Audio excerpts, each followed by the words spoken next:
asizwe nje ababili abathathu thina wakho umbono usithi nangu uDali usejoinile kusho ukuthi national chair we EFF has left for MK party deputy president we EFF has left for MK party sawubona we mfoka Dube khamba kahle usopoza siyabingelela nangu Doc ngena Doc 92 Doc is saying EFF will never fall. Let us take you please tell us what's going on.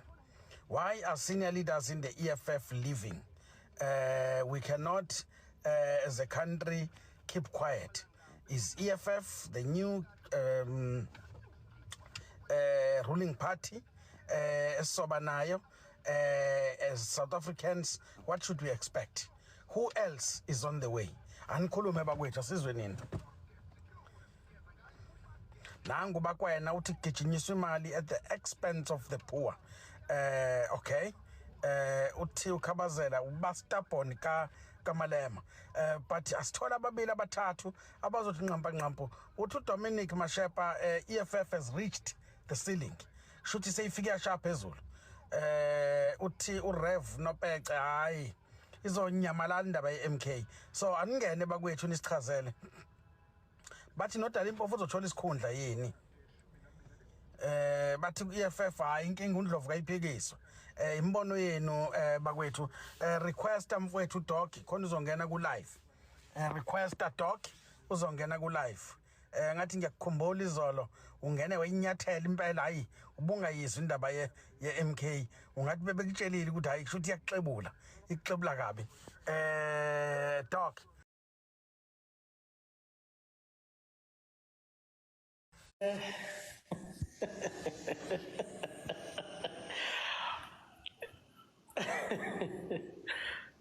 wenze njani na umkhukhuhla people are living in numbers. What is happening? Talk to us. Mbomvu uyaphila. What is happening? Uyaphila Mbomvu. Ngiphila kakhulu baba. You a member of EFF? I'm the member of the EFF in good standing. And uyazi ukuthi kunemfundiso sizimfundiso lapha siqala ifuture sikhuluma ngefuture esingayazi ukuthi sobe sikuphi ngaloyo mzuzu. Let me tell you something, Mr. Mbomvu. Mina ngizosho lokho engizokusho and then I know ukuthi I'm still going to repeat what I've said yesterday that abazongithuka because uyazi defense mechanism yomuntu ongazi lutho ukuthi akuthuke. Okay.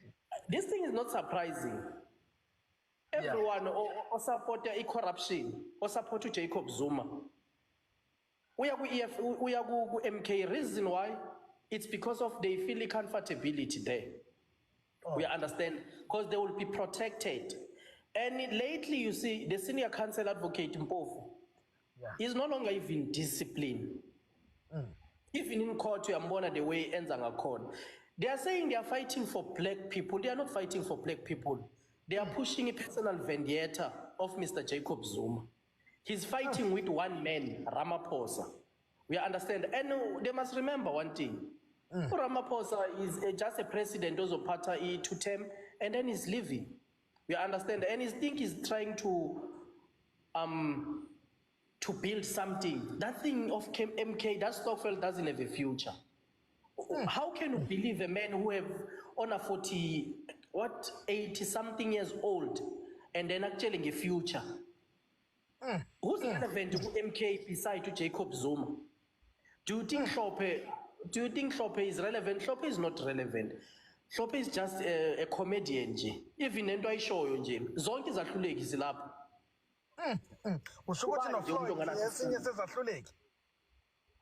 That one is useless. He's useless because of his being used. One thing that about Floyd uhamba no more. We understand. He's not even relevant with MK.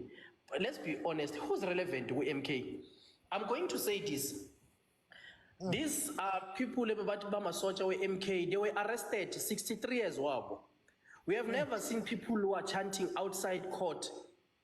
But defend Obama MK. They were standing alone by the time. We understand. Mbomvu, let me tell you something. Yabona EMK mkhukhu hamba namanzi. And people of South Africa, they are not fools. Because of now, they are happy ukuthi no abantu who is living bazosivotela 2/3 majority what they are always bahlala baphupha, you know very well. Doc, let me also re-invite you for tonight 7 o'clock as a member of EFF. Sizobe sinawe endishini eshisayo ngo7. What the future holds for economic freedom fighters. Why are your leaders leaving? And then we will also have a person from Umkhonto Wesizwe, sizoba ne debate. We want you to bring facts. Uthi ba stubborn, bayathuka, uthi hayi umkhukhu, uthi stokfela. So we will deal with that. And Umkhonto Wesizwe must also come. Why bethuka? Then why are they not bringing into Bambegay? So 7 o'clock. Njengamanje umbuzo uthi, what does the future hold for economic freedom fighters? Siyabonga kakhulu Doc. Asamukela uMelvin Mati. Melvin Mati, we are Let me remind you one thing. Mbomvu, let me remind you one thing. Let me remind you one thing. Yes, please do. Ngizokusho lokho and I'll maintain it. Yeah. Asoze EMK yayiphatha iSouth Africa. Jacob Zuma will never be the president of this country again. People of South Africa, they are not fools. Reason why now they are in a hyper. Yoguti MK is a holder. They want to steal again for people of South Africa, our money for tax.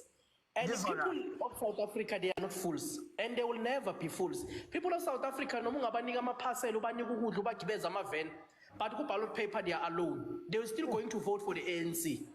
Thank you. Siyabonga kakhulu Dr. oyilunga le-economic freedom fighters.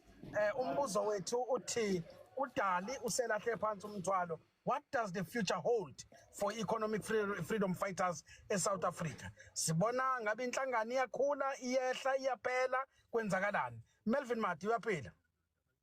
Ngiyaphila Mbomvu Ncumane ngiyaphila Mbomvu ngiyabingelela namanye ama panelists akhona lana hey hayi indoda le uphuthine ephumayo ukuthi naku sephumile hayi inhliziyo ibhlungu uyizwe ukukhuluma indoda ukuthi hayi inhliziyo ibhlungu manje nje mangicabanga ukuthi uzowathi ukuhlala phansi athi ukukhala la ikhona ayikhulumi kanje indoda hayi no kukahle namhlanje ngo7 kusihlwa sizothi qhude manikiniki sifaka epanini sifaka Umkhonto Wesizwe ngoba siyabona hayi sibambene ongaphansi ongaphezulu ukuthi sibangani nositshela ntambama ngo7 hayi kethi ngeke olami iside Mbomvu nje mina njengemember MK hayi angibangi lutho bandla naye futhi ngeke ngize ngibange uyazi ukuthi Mbomvu because your question, let me go straight to your question ukuthi ngempela what is the future hold for EFF Mbomvu sometime I cannot be specific based on references ukuthi ngempela when you ubuza umbuzo ngiwuphendule ngwenze njalo kodwa I will refer you something which will reflect to you as an answer. Let me go straight. Uyabona ngizoqala ngeMK ngoba wena uhlala eKZN uyalazi ulwandle uyabona umkhumbi mohamba ulwandle yeah uhamba umile mawubuka kodwa uyamuva yeah. That's the MK, right? The MK is moving, and the MK is sadinga even more political parties to come and join us. We're expecting members from the different parties to come and join. That's the ideology of the founder of the MK. And even Dalimpofu himself, he said that he was a part of the information of EMK. Hayi ukuthi ufika manje. Kodwa konke lokho bekade kubekile behind the closed doors ukuthi uyobuya kuveza ngelilanga okuvezile hayi ukuthi uyafika kasona isifike kwa MK kudale khona so abantu laba abazipolitiki abanalento okuthiwa ama political strategies ukuthi when you want to ambush someone politically how to do so uma ubona abantu bekhala izife ngathi siphucile imember yabo he has been a member of the MK actually not a member actually one of the founders of the MK he has been there makuqala ukuphuma iID. You will never know and they will be shocked when at the last uthi ngelinye ilanga uBlend Zimande wena usahlaleleni lapho ave kufanele ngabe usuhambile ebuza ebuza this guy uDlozi. So uDlozi kwacishe kwenzeka imistake bamdedela. Ba realize ukuthi no man bazosheshe babone labelungu ukuthi sebededelelo ukuthi kahle kahle lento yenziwa ngamasibomvu. So to puzzle ingqondo yomuntu omhlophe anga understand ukwenzakalani. Mbomvu EFF plus neDA bayahlangana. Nathi la izanza sihlangana ayihlangane phezulu kuyalunga Mbomvu angizukuyiphendula impendulo yakho umbuzo wakho because ngiyobe ngilimaza ifuture yethu mangifika ngithi iphi future ithini future EFF ngizobe ngilimaza nefuture yeMK mangikhuluma kanjalo kodwa ngithe ngiyokwenzela umzekelo ozo reflect ianswer kancane. I'm very sorry if awukwazanga ukungithola ukuthi ngithini because mangase ngithi manje ngithi but you will be shocked. The last person, the last standing man who will join umkhonto wesizwe, you will be shocked. You will be here, I'll be here. uNkulunkulu akugcine asigcine sonke ubone and ideology yekhehla iyofezeka ngithi ngisho noma sehamba ke walking stick umadala so guqa phambi kwakhe sithi siyabonga Msholozi. We now understood ukuthi I political strategy yakho what was it iMK iyayishintsha manje political landscape iyayishintsha bayosala nje ngabodwana bethi hayi ngosala nginje kodwa kulungile ngithi mina kuyalunga mase kuyalunga abeze nabanye. We are expecting Action SA, we are expecting uZungula, we are still expecting more black progressive parties to come. Thank you Mbomvu. Siyabonga kakhulu ku Kelvin Mati uthi baningi bayeza Putin. Sanibonani Mbomvu niyaphila. Cisho ngakubingelela ngeSrussia cisho ngathi uZdrave uyaphila Putin. Hayi siyaphila. Yeah, ithini yakho umbono uthi nje nqampu. Owami umbono nje Mbomvu lula. Uyabona lento enza ku-EFF. Yeah. Kudala abantu bepredicta ngayo bethe EFF iyaphela descendate aqali. Yeah. Nakuyi MK futhi kusazokwenzeka. It's just that abantu bayithatha nge-high blend. Abantu bayebehlisa umoya. uDalimpofu kudala samukela thina singama-fighters uthi vela kasesiyo i-EFF. So into eyenzakalayo njengamanje lokho okwenzeka ku-EFF naku-MK kuzokwenzeka. So it's just a matter of time. Yabona njengoba ehamba wonke lamasela eyoqoqana ndawonye lapha ku-MK it's fine right. Kodwa i-EFF uyifighter wena. Hayi ngifighter mina mfowethu. Uthi khamba amasela yoqoqana awusuka madoda. Yabona lesasidleke esikhandwa lapha yongibuza lalela-ke wePutin asibonane ntambama ngo-7 ngiyakumema qhude manikiniki izindala zombili EFF and umkhonto wesizwe ngo-7 omunye asimele kancane sizoyiqhatha nje zonke mawungena kwipanel ungena ngeqembu lakho nawe Putin qhude manikiniki izindala zombili uthi sidleke samasela lezi. Siyabonga Putin. Yabona le nto le izobhidlika le nto le. Hayi siyabonga kuPutin osemzansi bakwethu Lady Z uyaphela. Lady Z hayi selimshisile ipanu Lady Z wabona ukuthi ngaphezulu kwamandla. Promos ubaba clean governance. Yeah, sawubona. Ninjani ba? Uyaphela. Yeah. Baba wamaVaterikani. Bengifuna nje ukukutshela. Bengifuna ukwazisa nje ukuthi thina ka-MK indaba yamaVaterikani asihambi nayo. Qhude manikiniki namhlanje ngo-7 o'clock. Siyabonga. Ngo-7 o'clock kuzawunyiwa baba wamaVaterikani. Mina nje ngijabula ukuba la ku-live nokuthi ngihlangana nawe for the first time. I've been following you, I've been watching your videos. Siyakuthanda ke eGoli phakathi eSprings siu-MK isihleli baba akunaVaterikani ukhululeka. Siyabonga hayi umkhonto wesizwe eGoli siyabonga ngo-7 namhlanje. Siyabonga kakhulu.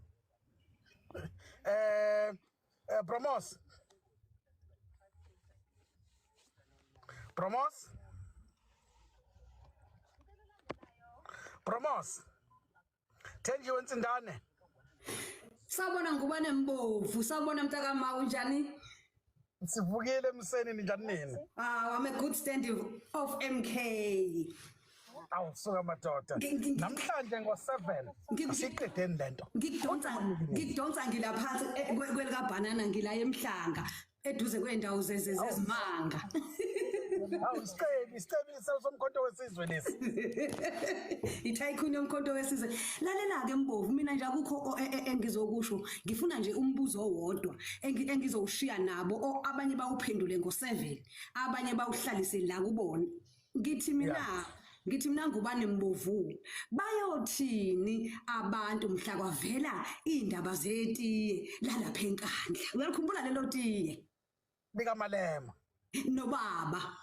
Kusho ukuthi naye uMalema i-membership yakhe isilungisiwe.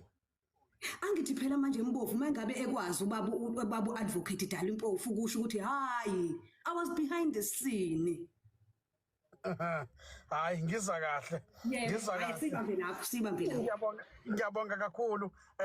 Siyohlangana ngo-7 namhlanje umkhonto wesizwe kanye umkhonto wesizwe party kanye ne-EFF sithi cha udede.